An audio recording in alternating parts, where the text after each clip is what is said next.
Hey guys, Jim from Forage Box here.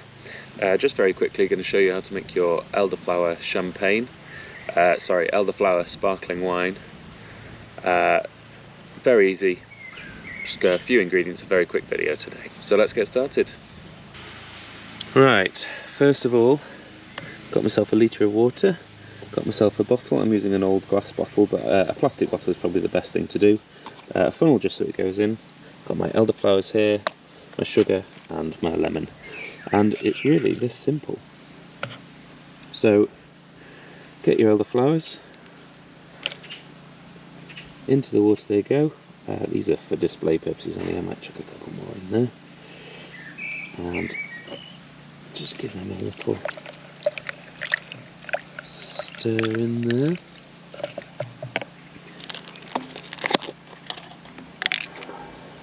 In goes the sugar.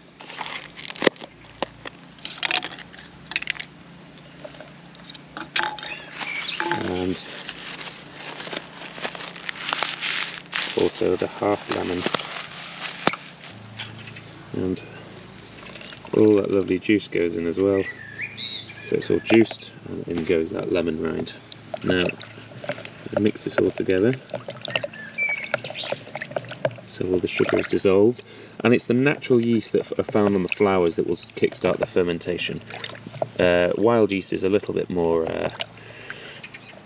slow for starting quite often, so you do have to be a little bit patient. But what we'll do now, in a sort of blue Petri way, is we'll leave this for 24 hours. So I'll probably do a little blackout fade here.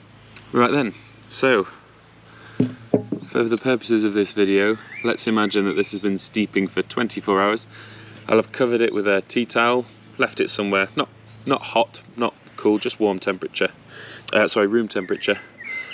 Just so all the yeasts in there can start to, everything's infusing, all the yeast is starting to do its thing with the sugar.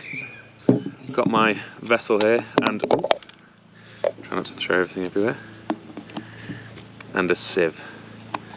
And basically, you just pour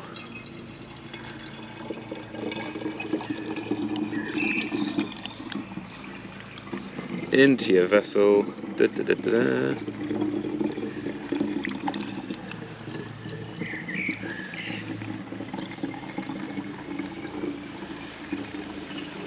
Into all the liquid.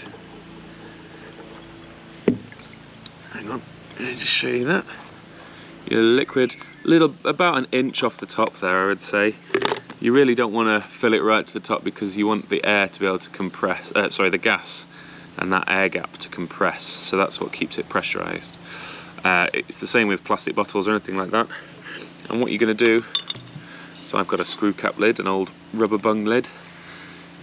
Leave that somewhere nice and warm, and it's really, really important that you remember to burp it. So as all the fermentation happens in there, carbon dioxide will be produced. That's what creates the fizz. That's what makes all sparkling wines sparkling. It's pressurised carbon dioxide within the pressurised vessel. So now you can hear there's no release of gas because it's not had the chance to ferment, but in a day's time this might be really starting to go, and it's really important that we start to burp it. And this is the act of burping. So as I said, in Blue Peter style, this is one I made earlier. You can hear that gas. You can actually see this. So you can hear that gas escaping. And what you want to do is you want to seal it up. If it starts to get too violent, starts to bubble up too much,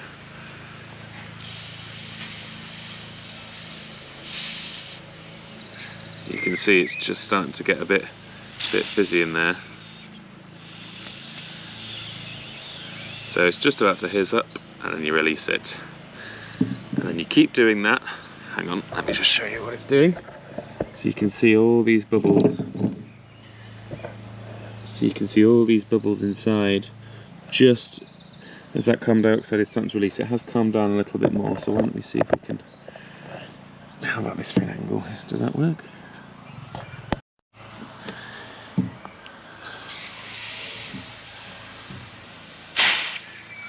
See, it's just about to start hissing, and I'll seal it again. There you go, and then you watch it just start to calm down. It'll calm down, it'll calm down, it'll calm down.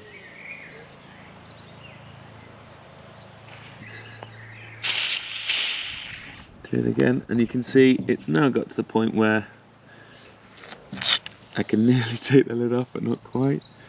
Just letting it calm down. And basically it's about doing this all the time. Unlike, I don't know, bottles of lemonade or whatever that you might get, you know, where it's force carbonated, where they've absolutely pumped it full of carbon dioxide. This is all fermentation. So once you get this so it then calms down and you can take the lid off, you reseal it, leave it to ferment out still. Basically you want to keep undoing that until the sparkling, you see how that's now just slowed down a little bit more. It might just about reach the top, so I'm just gonna seal that again. It is quite a violent sparkle. There's a lot of action going in there, but that's all right, that's not a problem. So as that sort of settles down one more time, I think we're gonna go for a pour. In it goes. I think we'll just wet the glass for now. Cheers all. Oh, beautiful. Floral. Still a bit sweet because it's not fully fermented out, so it's up to you whether you ferment it dry, which means that there's no sugar left in it, or you can leave some sugar in there. This has still got a little bit of that sugar left. I don't know what ABV it is, but it doesn't really matter, does it?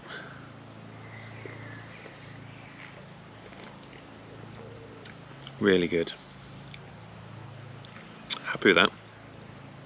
Right then guys, thank you for watching this very, very quick recipe for elderflower sparkling wine. I hope you get out there and make it yourself. Elderflowers have a very short window, so you don't want to hang around too much, but it's well worth it in the sun on a day like today. A little tipple hits the spot. Don't forget to like and subscribe and all that jazz, and if you're interested in more products like this, head over to foragebox.co.uk.